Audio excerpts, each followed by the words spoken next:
Yeah! One! Break the wall! Break down the walls! Switch over to back.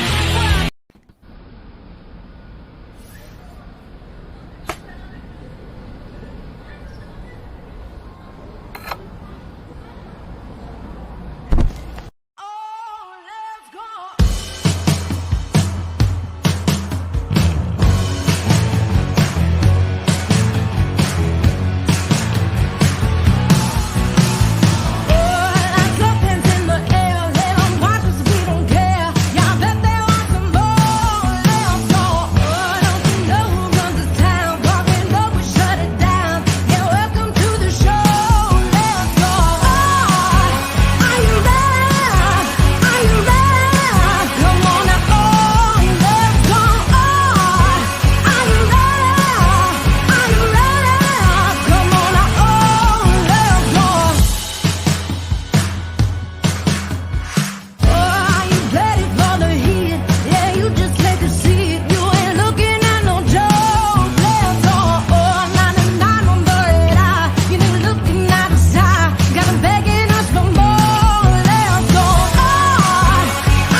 And welcome into a wonderful. Wait a minute. Am I on? Am I good?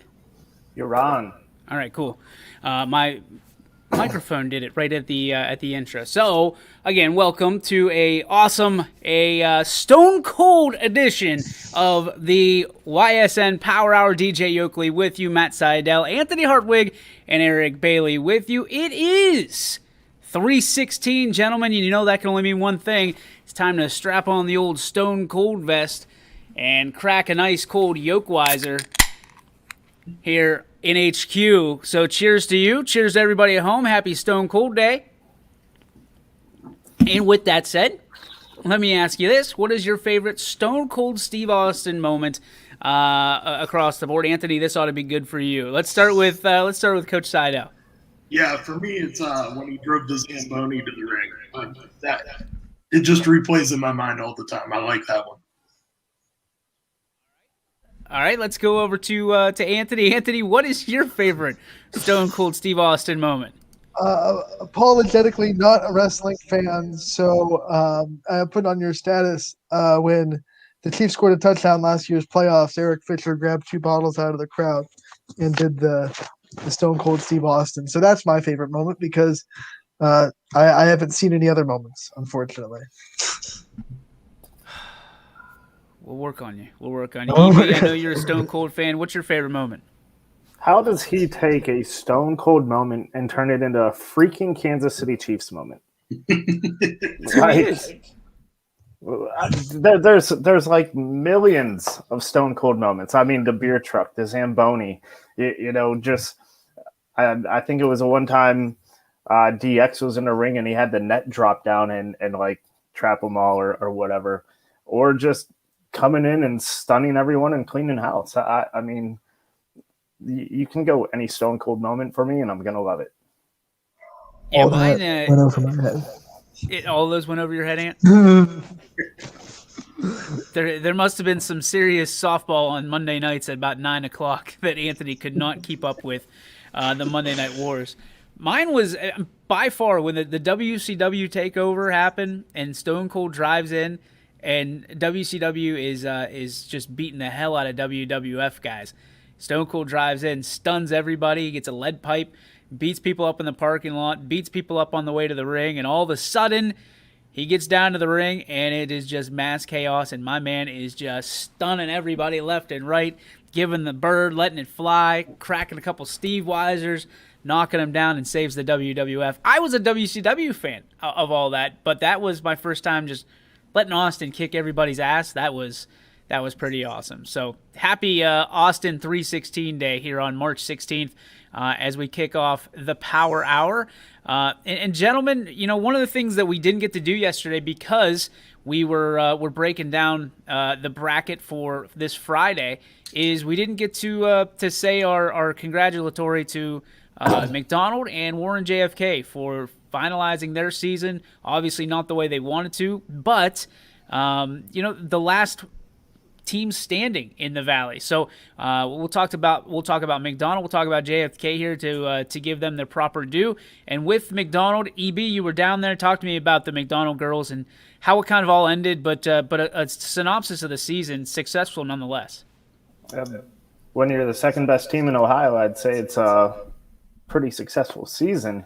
Fort Laramie was just a buzzsaw. I mean, they were. I'm convinced, and it's not the first time I saw it, heard it, but they very easily could have won in D4, D3, D2, D1. They were just good, and I'm talking. They had girls who were just as tall as Molly Howard, if not taller. They could move like her. They shot 80% from three in that game. I think 68% from the field. So you're not going to lose too many games when you shoot like that. McDonald really doesn't have anything to hang their hat on or head about. Really, I mean, they were just simply outmatched. Let's call a spade here. But, as I talked to a couple of the girls afterwards, Molly, Maddie, actually, Taylor Tuchek, whatnot, I told them, you guys had a great season. And not only that, but you got to win the moment multiple times. And you did it on the biggest stage there was.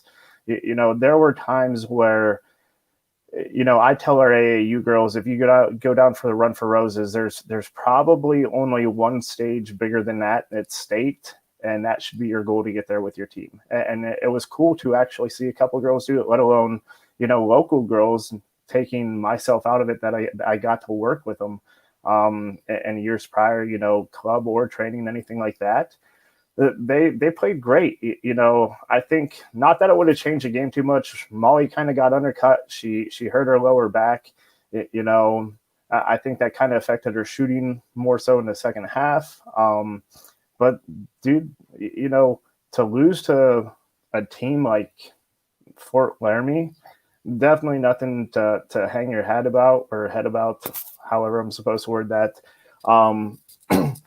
Definitely successful. They should be proud, and that's going to be memories they're going to take with them the rest of their life. I mean, anytime they come back in that McDonald gym, you're going to see district, regional, state, I mean, the nets, the trophies, everything everywhere. When we talk about the trophies, we'll talk about a man who has become, I would say obsessed quite yet, but he's on a trophy tour of himself. Matt Seidel, Coach, when you think about the trophies, as EB alluded to, over the course of the next forever, I mean, this is a special season for a special bunch of young ladies. What do you think they're going to take away from this season, from the challenges that they faced to the successes they had? Yeah, I think, at this point, it's important to kind of sit back, enjoy the success that you had. You can be disappointed in the final outcome a little bit. It's kind of natural to do.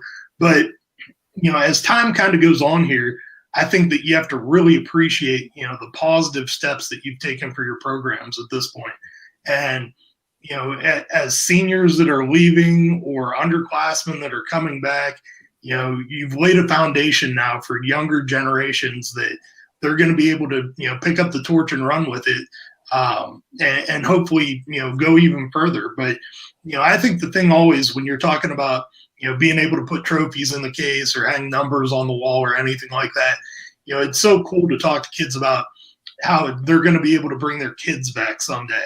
And, someday their grandkids will walk through the hallways and see that kind of stuff and know, hey, my grandparent was on that team, and tell the stories about it. And the younger kids coming up through the program, getting an opportunity to learn the history of the programs and really get to appreciate the people that kind of laid the groundwork for the success that they can have in the future.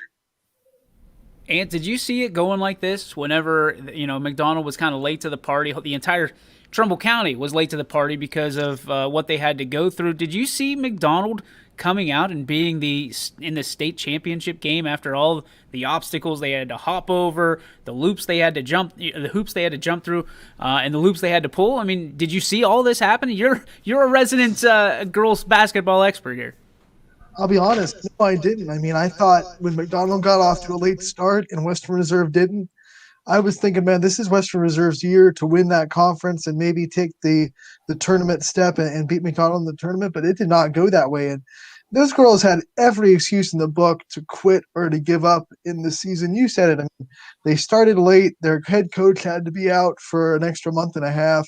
And then even in the state final, they were down by so much after 3. They could have given up, but they went and they won the fourth quarter because they wanted to be – that is their goal. They wanted to win the fourth quarter and have something to hang their hat on. So I think it's amazing to have so many reasons, so many open excuses to give up and to never do it and always keep fighting. And they were rewarded for hard work. And I like it when people are rewarded for doing things the right way and putting in the work that it takes. And McDonald absolutely was this year. So talk to me. I mean, this is a weird year also because Coach Matizzi had some health issues along the way. Kind of another, obstacle they overcame was the leadership. Coach Kohler took in and took over and did a great job with that, and actually was walking the sidelines, in the state semi and the state final game. Is this an opportunity for him to, obviously he loves being at McDonald, he loves being with Coach Matizzi. Is this an opportunity for Coach Kohler to not to take anything away from EB, but to hang his hat on something and take a shot kind of out there on his own? Let's start with Anthony. Let's go reverse skate on this. Well, I think Coach Kohler could be a head coach very easily anywhere in the area. I mean, what he did this at McDonald, what he's been doing, he's been with Coach Matizzi for a long time, and if you watch their dynamic, he's almost just as vocal, if not more vocal, than Coach Matizzi during a game. Their dynamic is very unique, and I think Coach Kohler could absolutely be a head coach pretty much anywhere he would want to. I love hearing that. EB, you've been watching this program for a while because of your connections. Do you feel like Coach Kohler could take the reins at some point, either at McDonald or elsewhere, if Coach Matizzi does indeed feel like his time is limited? Or do you think it's a situation where they could flip-flop roles a little bit to give Coach Matizzi a little bit of a break? I think this is kind of a two-part question in a sense. What I really liked with just what happened at hand is, Kohler took over midway or a quarter way through the season and did a lot of the dirty work. And I think it shows a lot of character to Matisse and the character of the guy he is for him to continue to let that ride out. Like all the way through the tournament and everything, he still let Kohler be the lead guy. I thought that was kind of cool. And that's kind of a story no one really talked about. Kohler can pretty much, I don't want to say he can go anywhere, but if that's in his cards and it's something that he wants to do, absolutely. He's going to get as fair of a shake as anyone. If not, he's probably going to have just as good of an opportunity, just not just from this year, but I would feel probably in years past. Anywhere that Tony Matisse's been, it's been a successful program. And a lot of times when you have successful programs, it comes down to the coaches that you build around you and who you put in positions to help you out. So that's just something, that I feel that, he could take with him and say, hey, look, even if you want to not look at this year, I've been a part of some very good, successful programs.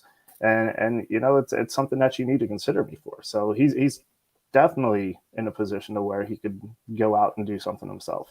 Here's a crazy question for you, Matt. Whenever you think about it, you've got a great staff around you, a lot of guys that probably could and will be head coaches someday that are on your staff right now and going to join your staff.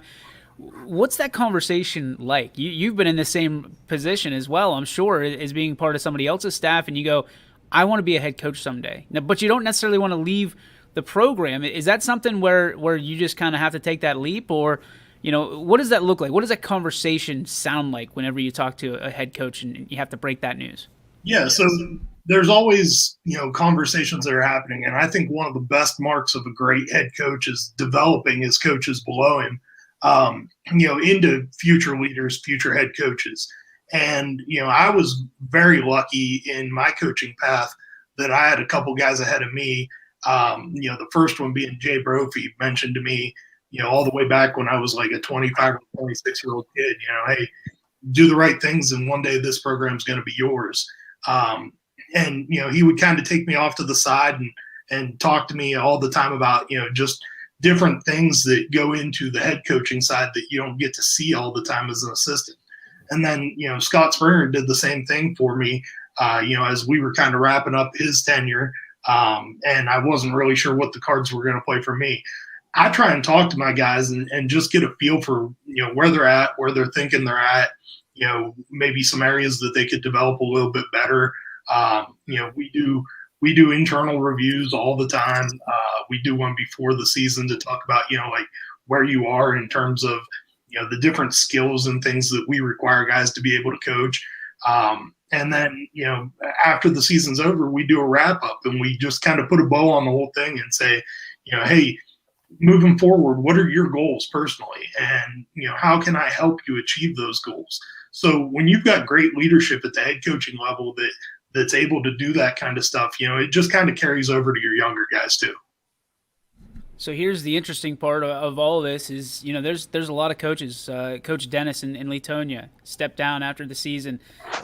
We have another one in Coach Clark from Sebring stepping down. Those are big shoes to fill when you look at it. Are there situations where there's enough coaching in this area that, Latonia or Sebring sits there and they go, okay, we respect the stepping down. Obviously, Coach Clark is the AD as well.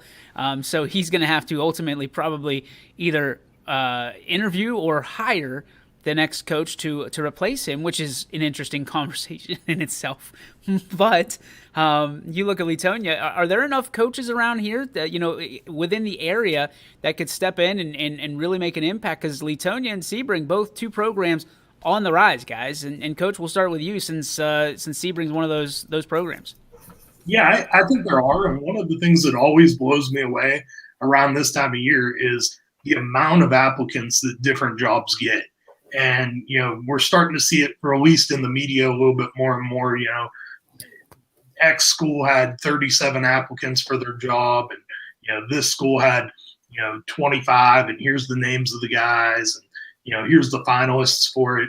I think that there's some really good quality coaches. And again, I think it speaks to the head coaches in our area and the way that they kind of develop the coaches that are under them, because I think that, we're probably going to see a couple of young names at Latonia and Sebring, and I'll be real interested to see, the takes that they have and the directions that they kind of take moving forward. EB, you're on the coaching tree, not going anywhere though, with Coach Hamilton over at Salem. Talk to me about if you feel that there's enough coaches in general. We're not going to specify age or anything, but are there coaches that can come in and do a good job of kind of picking up where Coach Dennis and Coach Clark left off? Yeah, I think for sure there's enough coaches. Whether you want to go youth movement, whether you want to go, you kind of have like three different tiers, because you get the younger generation who would be, I guess, considered my generation or younger. You get those who are a little bit older than me, maybe in like the Coach Huxhold, Coach Johnson, where they probably have, 10 years or so on me. So there's still a lot of youth left within them. And then you also have an older generation to where they're still knowledgeable of the game and they feel they're not done teaching the game yet. So I always feel in this area between just assistant coaches that you have, you're always going to have new crops coming up, kids graduating college and everything else. There's plenty of coaching talent around here. And, whether you go someone who's kind of been a little bit established or has a name for themselves, or, you want to go a little bit younger just because you want to start fresh, I don't think you can go wrong either way. There's plenty of knowledge and talent, whichever way you choose, whether it's Latonia, Sebring, any of the other ones that might open up. And I think if you're Coach Clark and you're someone new coming in, you use that as an asset. Like, hey, what'd you do? You won 20 games, 3-4 years in a row, state Final Four. What did you see as your success in positions, if they're in a rebuild, or if, hey, you lost this talent this year, that's where you start to pick those people's brain. And look, coaches love helping coaches. It all comes full circle. Anthony, same question to you. Well, we're spoiled with really good coaches in this area, in the Tri-County area between Trumbull, Columbiana, and Mahoning County. Whether both of those guys said, whether it be young or old, veterans or coaches that are coming up that have been assistants and want to make that jump, I think there are plenty of coaches that could take that role. And it just comes down to which coach's philosophy and personality fits that program and fits the kids and is going to lead them in the best way possible. And I think Coach Clark probably has the best advantage because no one knows that program better than he does, and no one knows what type of personality type is going to fit into that program better than he does because he's just gotten done coaching them. So I think he's got a really good opportunity to make a really strong hire in that interview process, coming down from coaching and then interviewing his replacement. Naturally, the next thing I wanted to talk about, guys, as we shift gears over to Warren JFK, was a season that they had 2 stoppages and a third if you add Coach Comlank's having to step away from the team for being quarantined.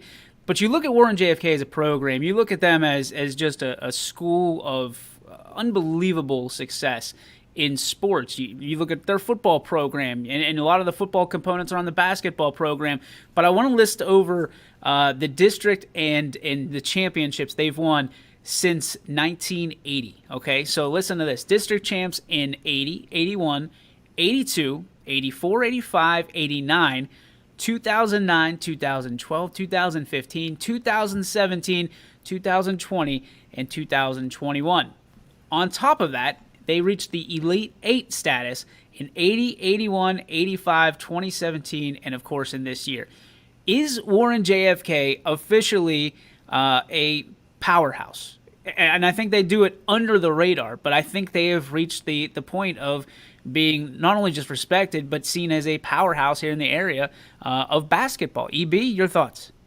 I think you have to throw them in there, definitely. I mean, when you're throwing out numbers like that or years like that, and it's consecutively or every other year, how do you not consider someone a powerhouse? Or even if it's a down year, it's one of those, you sit there and you look at it, you can't sleep on them this year because, look what they did last year. They made a run towards the end of the year and they ended up getting into districts anyways. And I think they were going into the tournament, sub 500 or right around 500.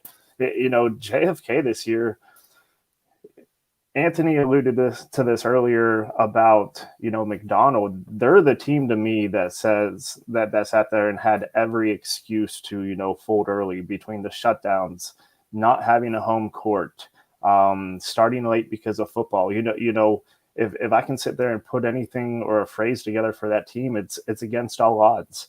And I feel like their success just carries from the football field to the basketball court. And we all know it's going to carry right into the baseball field too. And it's just expected. They preach, leave it better than they found it. For this senior class and all the talent that is in the class of 2021, Anthony, did they leave the program better than they found it from this basketball perspective? I absolutely think so because of the attitude they put in and because they let the younger generation of JFK basketball players know this is the standard, this is what it takes, this is what is expected. And when you can see your seniors accept that standard and reach it, then it's a lot easier for you to go on and do it in your years as a freshman or a sophomore or as a junior. So I think doing that was phenomenal, and their senior leadership's tremendous. And it's because that's why they got through all the things that EB said they got through, because they have strong leadership inside the core. It's got to go past the coach for to get through all that. You have to have leadership on the floor to get through as much as JFK's gotten through. And I think they've absolutely proven that their core leadership in JFK is phenomenal. And that doesn't go away just because the seniors graduate. It trickles down and you learn from it, and the younger generation gets to see it firsthand of what it takes. 3 seniors graduate from the JFK basketball program: Cam Hollabaugh, Gabe Green, and Bobby Pliska. And you have Gabe Green announcing just yesterday that he's moving on to play basketball at the next level. We already know Cam is playing football and baseball. So when you look at this, 2 out of 3, and you don't want to rule out Bobby, because I think there's still an opportunity for him to do some great things, not only on the court, but in life in general. Great kid. But when you look at Gabe Green making that announcement yesterday to go to Tiffin, it just put a smile on my face, because he's worked so hard. He's the self-proclaimed space cadet, and he finally found his shuttle. A team like Tiffin, I mean, that's a D2 school coach, and there's a lot of people that won't necessarily show praise when it's not a D1 school, but there's a lot of work that goes into being a D3, D2, and even a JUCO player. And anytime you can play sports and get an education at the next level, it's a win. Yeah, absolutely. And I always hate to see people discount the amount of work that it takes to even become a D3 or a JUCO or a D2 athlete. There's opportunities out there for these kids to, first of all, leverage their athleticism to get a great education. And second of all, get an opportunity to just play the game that they love, for a couple more years. For us in football, we're always talking to the kids about how quickly it can be taken away from you. But, back on the JFK thing, I think that, they've finally gotten some respect here recently. And I think that there were people that didn't give them the respect that they deserved, maybe prior to these last 2 years. And it's funny how, we're talking about since 1980. And after 40 years of hard work, all of a sudden they're an overnight success now.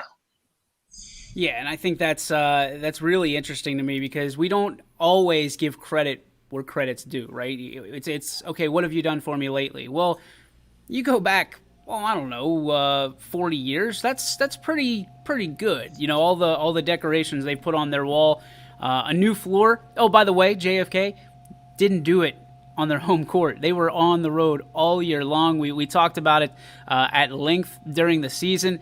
But EB, I'm with you. I'm in the same camp. I think that if there was any team that probably could have said, you know what, woe is us, we're sorry, it's just not our year, it's not in the cards, it was JFK, and they didn't. They were the last team standing here in the Valley. So kudos to them, and obviously Coach Comlake has something going over there, and he was very emotional after the game, as he made it known on social media.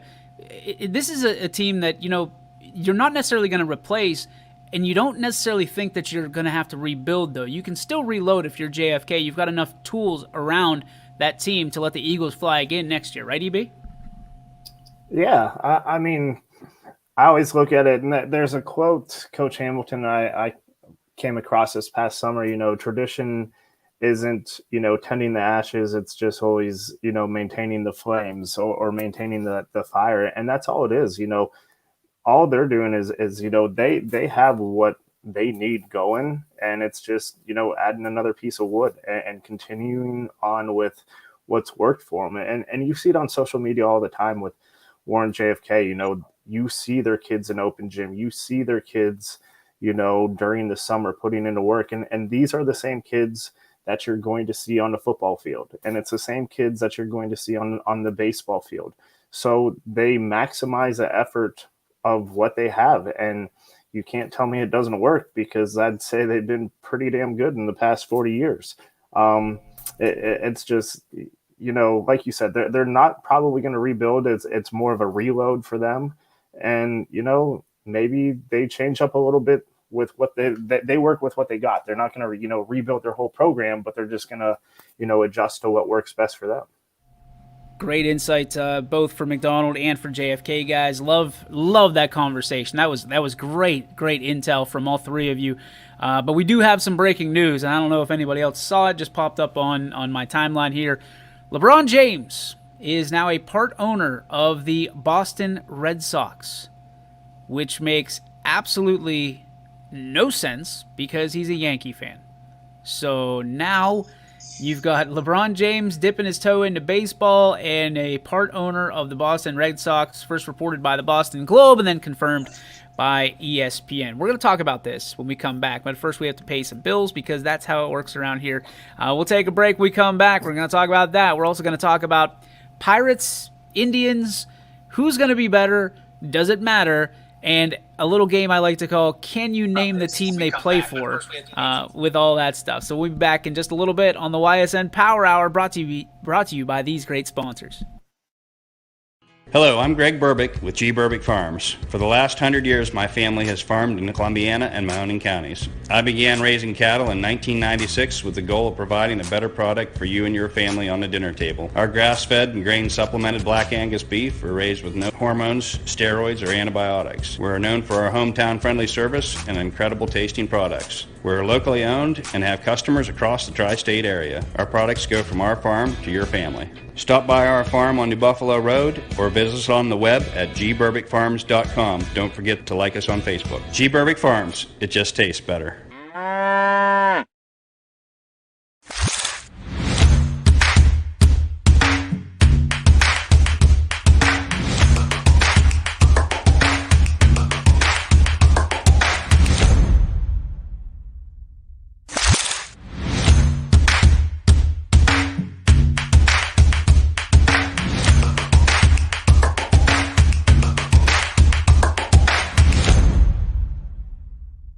Hi, this is Tommy Clem, owner of WRS Insurance Solutions. WRS Insurance Solutions is a local, independent agency that specializes in life, Medicare, long-term care, and disability products.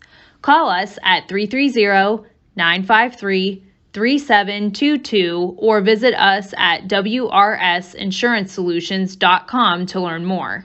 Good luck to all the student athletes in the Valley. Right now is a great time to get more for your trade-in at Tri-State Ford and drive home in a new or pre-owned vehicle. Choose from our great selection of new Ford models or pre-owned vehicles. Plus, get the Tri-State Ford Advantage, including a 10-year, 200,000-mile warranty and more. At Tri-State Ford, we'll pay you top dollar for your trade, but you don't have to purchase one of ours to sell us yours. Customer focus, community driven. Tri-State Ford East Liverpool or visit tristateford.net. And welcome back, ladies and gentlemen. DJ Oakley with you alongside Matt Seidel, of course, Anthony Hartwig, and our good friend, Mr. Eric Bailey. We call him affectionately EB here on this show and throughout YSN. Guys, before the break, LeBron James, now a part owner of the Boston Red Sox. It's already starting to spill in. You know, he being a lifelong Yankee fan, then an Indian fan. You know, during their run in 2016. You could see him on the fist pumping and stuff like that, celebrating with Cleveland. I don't like this. I don't like it for a couple of reasons, and it's going to sound real chintzy, but I don't like that. If you're a dedicated, diehard whatever, you know what I mean, you're going to go and back your other team. So don't let me see him wearing a Yankee hat. You know what I mean? That would be like us wearing blue coats to basketball games. It just wouldn't work out. But I also think that the timing is really poor because it's in the middle of his season. And he's making moves from a business side, and he's on social media and promoting this already. Where do you guys stand on this? Is there a team that you hate so bad that you would want a piece of it? Matt, we'll start with you. Yeah, I'm not a big fan of the timing of this either. And, honestly, I'm just not a big fan of the fact that LeBron seems to jump around from who he supports, from season to season. It kind of goes back again to just like he's done, hopping from team to team, which good on you, if that's what you want to do. But to be a Yankees fan, how are the Red Sox fans reacting to this right now? I'd be real interested to be a fly on the wall in a bar in Boston right now and hear, what they think of LeBron, the Yankee fan, coming to be a part owner of their franchise now. Well, there's plenty of flies on the walls in Boston. I can tell you that straight up. EB, how do you feel about this one? I would just love to be at a bar in Boston, man. If you've ever been to Boston, it's actually a great city. Yes. Look, I'm probably going to be the one going against the grain here because I do like it. And if you've ever listened to Jay-Z, and I can tell you guys are huge Jay-Z fans. Huge. But he has a quote, and it says, "I'm not a businessman. I'm a businessman." And that's what LeBron is. He is a business by himself, and anything that he does, whether it's in business, basketball, entertainment, there's always something leading up to it, or there's a narrative or a reason behind it. And maybe we don't know that yet, but I like it. Who cares if you're a Yankees fan? I'm a Dallas Cowboys fan, but you're telling me if I didn't have a chance to buy into the Washington football team and be part owner, I wouldn't do it. Please, he's printing money pretty much by himself. There's a business aspect to it that we probably don't know. And, really, if you look at the ROI on it all, Boston's a pretty good market to buy into. So I'm sure it's just him looking at a way that he can brand himself in a different way. And this isn't just a LeBron move. This is a Mav Carter move. So you got to look at the whole picture. All right. Anthony, go ahead. Before Throwing up that Delta sign for EB. Hold up. Matt wants to chime in here. I think the thing that offended me the most about EB's comments was that he thinks we're too old to be Jay-Z fans. No, I didn't say you were too old. I said I just highly doubt you listen to him. I'm a huge Jay-Z fan. Who's Jay-Z? See that guy? I see Seidel going through Sebring and Beloit. Just Is that Mr. Knowles? Yes, that's Mr. Knowles. Okay. That's Mrs. B. That's the King Bee. All right, Anthony, go ahead. Now I guess LeBron owns the Boston Celtics and the Boston Red Sox. Ouch.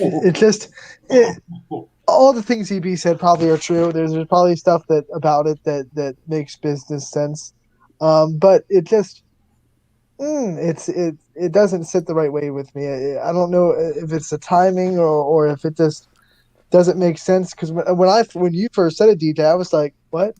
It's one of those things that probably doesn't make sense to me because I'm not into big. I don't understand all the business stuff that goes behind it. But to me, it's just like why. My question is why. So that's my take on it. I think he's just doing it to upset Paul Pierce. I think my thing, and listen, I'm not a LeBron hater. I actually like LeBron, but the one thing that I don't understand about him. And we're the same age, same exact age. He's literally a couple months ahead of me in birth. But I will say this, is he is more representative of the kids in the culture of the times because he has no loyalty to anybody. He is loyal to LeBron and LeBron only, and he's always been like that. You know what I mean? Ever since, 2007 when he took the jersey off and that whole thing happened. No, 2009. 2009. Thank you. So you look at that and you go, okay, but he acts the same way in business. But that's the way kids act nowadays. Very, very rarely are they loyal to anybody or anything, and credit society or I guess whatever you want to point the finger at, but. That's the way it is, open enrollment, and I'm going to go change teams here because that's what they do at the top. LeBron is a big piece of society and culture as it comes to, I don't care what it is as long as it's good for me. And this is just another example of that. And Amo put a thing in there about the stake in Liverpool and England. Like, I don't know what LeBron knows about soccer or if he's a fan of soccer. He saw a business opportunity, and EB, I think you hit the nail on the head. He is represented to see business opportunities and to have people spend his money and invest his money elsewhere. I'm not so sure, though, that this one, especially because it's not overseas, it's literally in his backyard, I'm not sure this is necessarily the greatest idea that they've ever put together, because he's seen everywhere wearing a Dallas Cowboys hat and a New York Yankees hat. It's just interesting to me. It's interesting. I don't necessarily despise it, but it's just another brick in the LeBron wall of what the hell are you doing? If you really wanted something that bad, you really want to be part of Major League Baseball, go help out your Yankees. And I almost throw up saying that, but that's what it is. And as a kid that collects the hats, you know what I mean, of every Major League Baseball team, I get it. People are going to go, well, wait a minute, you wear this jersey and this hat and this. I am, but it's because I like sports, not that I'm really backing that team or that program or even that athlete. It's I like sports. This guy just invested millions and millions and millions and millions of dollars into a team that he grew up supposedly hating. So let's turn the question on and say, what team that you absolutely hate, if you had the opportunity to, would invest in as a business person if you had the money? Let's start with Anthony. University of Georgia. I mean, you can't invest in a university. Yes, you can. I don't know. A booster, so maybe. No, but as far as my rivals, their sports attributes, I think they're the most profitable. But if you're forcing me to go to a pro team, probably the Raiders. The LA, moving to Las Vegas and what kind of business opportunity that must be. They're probably a thriving business right now, being in Las Vegas and being at the center of sports gambling. So I would go the Raiders. All right, very fair. EB, how about you? See, if you go football, I'm a Cowboys fan, and everyone hates the Cowboys. I think if I'm going to look from a business aspect, where I would go is actually I would invest in the Pittsburgh Steelers, just because of gambling and how that's opening up in PA and what I could do with marketing and just getting a lot of return on investment and what you can build up with that, especially everything going towards, online and just seeing what Penn National Gaming's done, team up with them a little bit. And, if you start to go more of a youth movement and maybe even team up with like Dave Portnoy or Barstool Sports, I think there's a lot that you could do with it. I like that. How about you, Matt? Yeah, I was gonna say, obviously, as a Browns fan, I hate the Steelers, and just the stability and everything that they do always seems to be the right way. As much as I dislike the team, I'm very fond of the ownership group there and the way that they conduct business. But I think the other way that I would think about it is, I've got a little bit of a business mind, maybe not as great as the next guy, but I think that there's tremendous opportunity right now with a franchise like the Las Vegas Raiders. As gambling becomes more and more a part of, the culture of sports, I think that there's going to be tremendous opportunities for partnerships there. Part of it all in Las Vegas. I like that. With the Raiders, I guess maybe from Las Vegas, I feel like Las Vegas has had the stranglehold on sports betting for an eternity. And now it's going to EB's point, now it's going to be spread out. So Vegas, I think, is probably going to dip in the amount of sports people that are going to be there, centralized. So, but I am going to take a page out of your book, EB. I'm not going to go with Pittsburgh, obviously, because I'm a fan. I'm going to go with Philadelphia because unlike Cleveland, we saw what happens when Cleveland wins a championship. They win it, and then they rerun it on ESPN 75 times.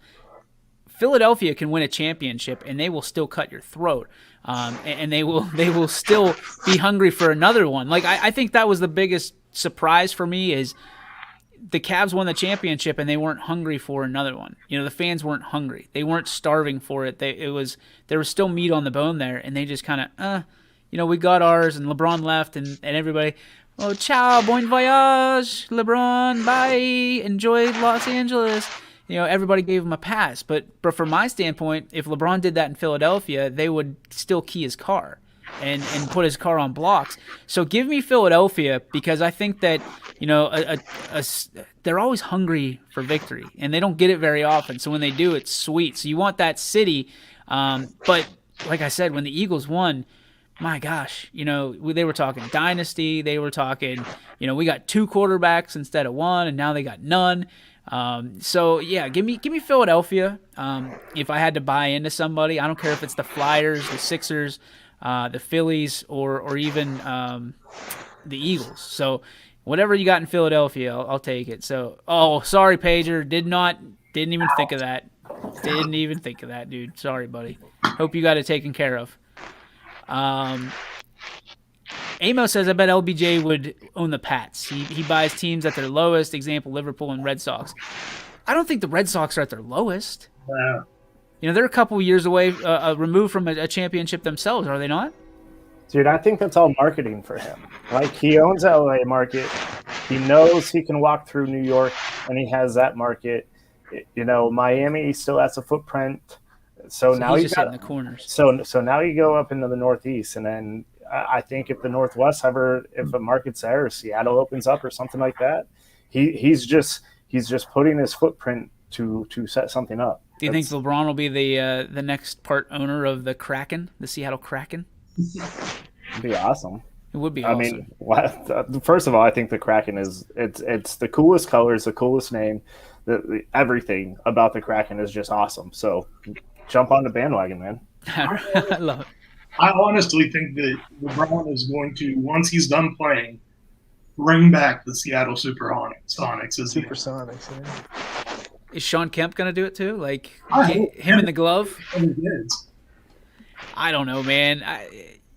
Again, I've been to Seattle a few times in my life. I'm not sure they're hungry for anything. They're close enough to the Canadian border that hockey's going to work well. Basketball's, it's going to be tough. Because they had problem. The problem is people don't remember, right? Nobody was showing up to Sonics games at all. Like, nobody. They were giving them to like the food pantry to come, buy. If you need a loaf of bread, we'll also give you tickets to the Sonics game tonight. So it's tough, and you have to remember the sports is still a business, And as much as everybody wants those beautiful Sonics jerseys to come back and to be part of the court, I just don't think it makes a whole lot of sense. But I could be wrong. It's a nostalgia factor. That's all. It's like as I guess we can't really. This isn't to offend Anthony, but DJ, Matt, myself, we grew up in the '90s. Like, that's a nostalgia factor. Just like sports cards right now. I grew up in the '90s. Okay, like you were not watching Jordan play, so that's just a nostalgia factor right now, to where it's everyone in their like 30 to 45 who's like, yeah, we want the Supersonics. I want Sean Kemp back. Bring Gary Payton.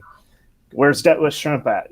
Where's and this is why the WWE is in massive trouble, because they can't. They actually bring those people back and put them in the ring. The Ric Flairs, the Hulk Hogans, the Rocks, Triple H, all those people that we grew up watching.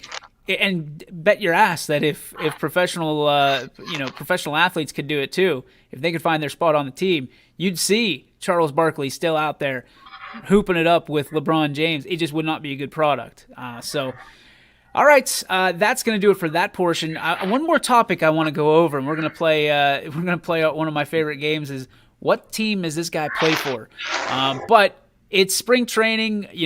Ron was talking about football already on his show, which is crazy to me, given that we're not even at the draft yet. But talk to me about Pirates Indians, since they're the local teams here. And I know it's a hot topic for you because you're a Royals fan. Who is going to have, if you had to put dinner on it, who is going to have a better year, the Pirates or the Indians? And we'll start with you. It's going to be the Indians, because they still have one of the best pitching staffs in the MLB, in my opinion. So that's going to get them a little bit, they're still going to have to find an offense if they want to win the AL Central. But their pitching staff is going to take them pretty far. Okay. EB? Yeah, I'm with Ant. I'm going to go Indians on this. I mean, they do have a good pitching staff. It's you could even call it a shell of what it used to be, and it's still pretty damn good. And then I'm going to go coaching staff too. You still have a coach in Francona, even if he's there part-time, or he's chilling in a nursing home, what seems like is inevitable right now. But they have a good coaching staff, and I think he knows how to do more with less than obviously the Pirates have tried to do for the past, since my existence, with the exception 1992. Respect. All right, Matt. Yeah, I'd love to be able to be the contrarian, but I just can't do it. And I got to tell you, it's going to be the Indians. Not discounting the fact that PNC is my favorite ballpark in the major leagues, and having been to about 10 of them now, it's at the very top of the list, and there's not even a close second for me. But I just think that the Indians have a few more of the right pieces in the right places. The guys mentioned the pitching staff, and I think that that's a big key to the whole thing. And honestly, I think that this Indians team is maybe going to surprise some people this year. I know it was disappointing and it hurt to lose Frankie, but I think that they've still got some core pieces there that are going to be good and help them make a run. Nobody believing in my Pirates right now. I got Matt basically calling my Pirates the fat girl at the prom because the dress looks nice, just not on you. We love your ballpark, just your team sucks. I'm going to take the Indians too. Like if I had to put dinner on it, I'm taking the Indians. Pirates just not there. I think there's a lot of Indians over-under is 85 last he saw. So Jim's keeping us up to date. Indians have some pretty good young players. And listen, I feel like the Indians fans, or I should say Cleveland fans, are 3 years behind the Pirates fans because we've been saying we have some good young players for 3 years now, since Andrew McCutchen left and that whole batch of wait for our window. Well, our window came and went. And we didn't do anything about it. We just watched out that window instead of climbing through it or whatever you do to a window of time. So I don't think the Indians are going to be nearly as good as people think they are. I'm going to go sit on that, but I still think they're going to be better than the Pirates. 85, if 85 is the over-under for the Indians and 58 is the over-under for the Pirates, I like the Pirates to go over and the Indians to go under. I think the Pirates settle somewhere in the 60s. Low 60s, and I think the Indians probably in the high 70s. I think the pitching can carry them, but I still think they're too young to be able to keep it up for a 162-game season. If this was a 60-game season like last year, look out. I think the Indians would be very, very intriguing because to not have to put it over the course of 162 games plus spring training plus the playoffs. Young arms can do that, so we'll see. But, all right, those young guys won't be there in 4 years. Yankees will have them. I don't know who. Probably for both teams. That's probably who he's talking about. No way on earth the Pirates don't lose. All right, Chris. All right. The gamble is on. The friendly wager has occurred. So I will contact you after the show with our wager because they're going to be – because this is going to come back to haunt me. I'm going to go 64-98. Is that right? Does the math add up? Yeah. 64-98. And just a little stone cold to Chris Ziegler. That's the bottom line because Stone Yoke said so. All right, let's play the game of who does this guy play for. Here's just a real quick edition of who does this guy play for. And to make it a little bit spicier, let's go on the non-roster invites. So that way nobody's got a chance at this. And we're going to start with EB because he is 2 steps below Quinn on baseball meter. So 100%. Here we go. Who does DJ Johnson play for? 6'4", 230. And he is a active pitcher. Naturally, I want to say the Akron Rubber Ducks, but I'll go with the Indians. He does I guess he kind of plays for the Indians. He's a non-roster invite, so congratulations. Paige, knock it off. All right, let's go click around here, make sure nobody knows where I'm going. Anthony, who does Brian Shaw play for? The 6'1", 226-pounder. Minnesota Twins. This is only between the Indians and the Pirates, buddy.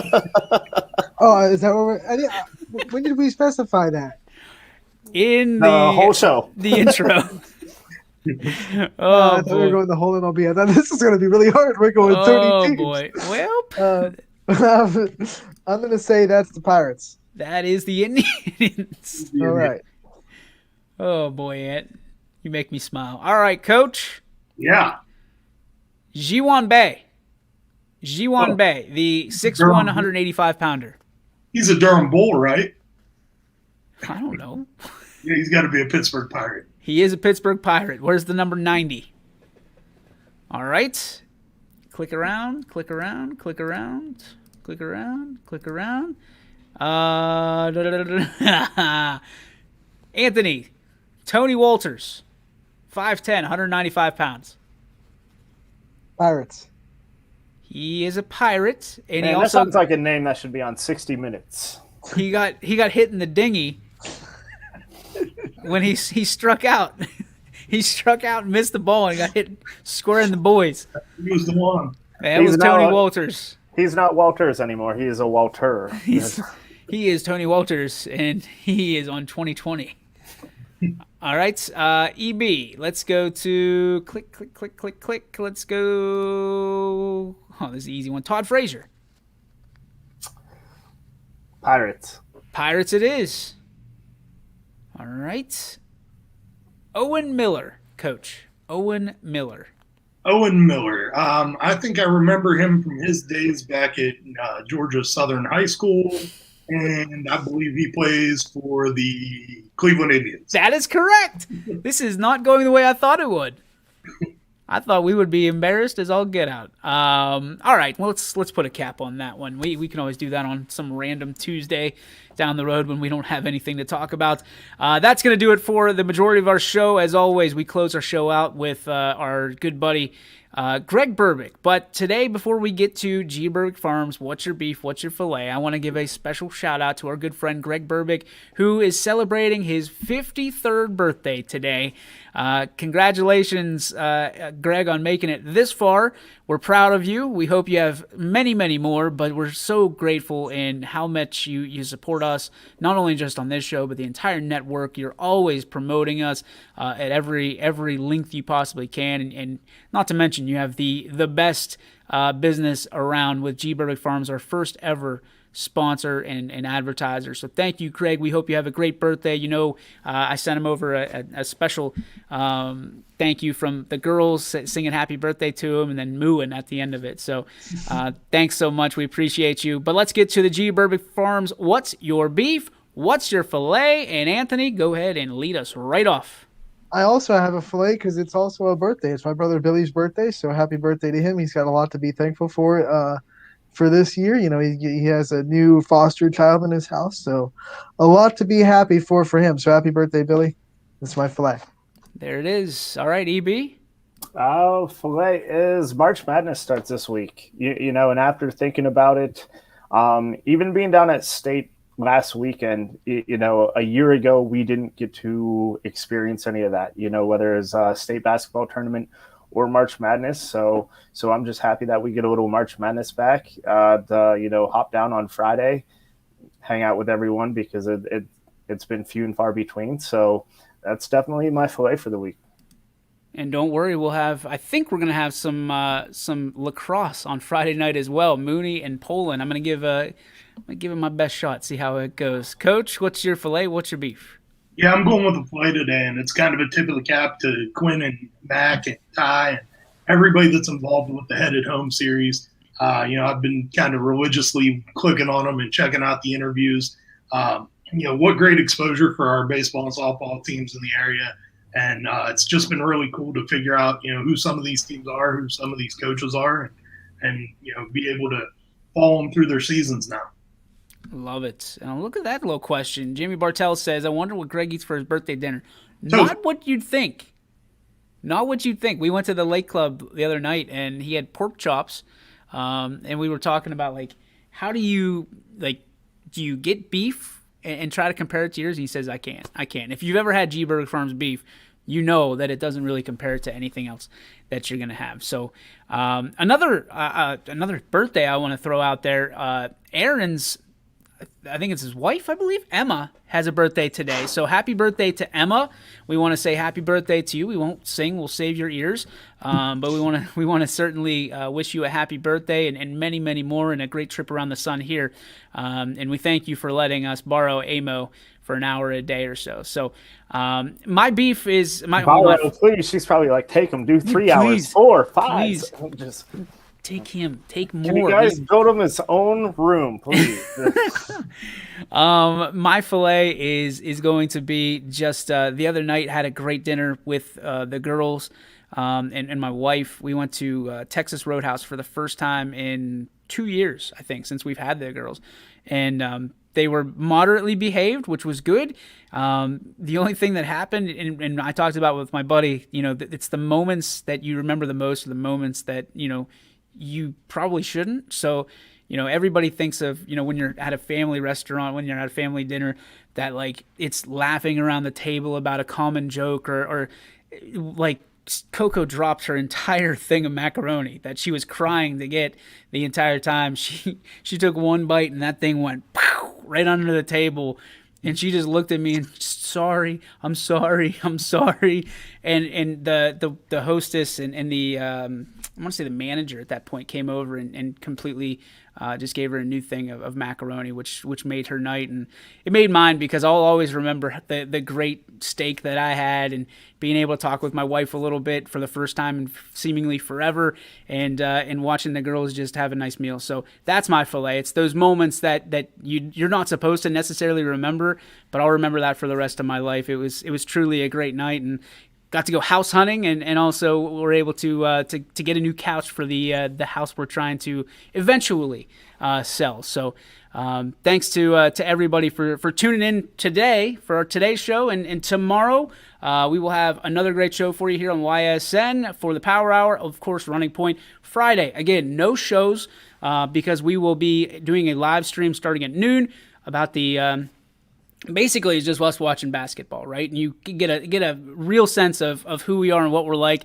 We're going to put a label on it too, because there's probably going to be some language. So I would say that if you're below the age of 12, you probably don't need your kids watching this, but it'll be fun for everybody else to kind of tune in for.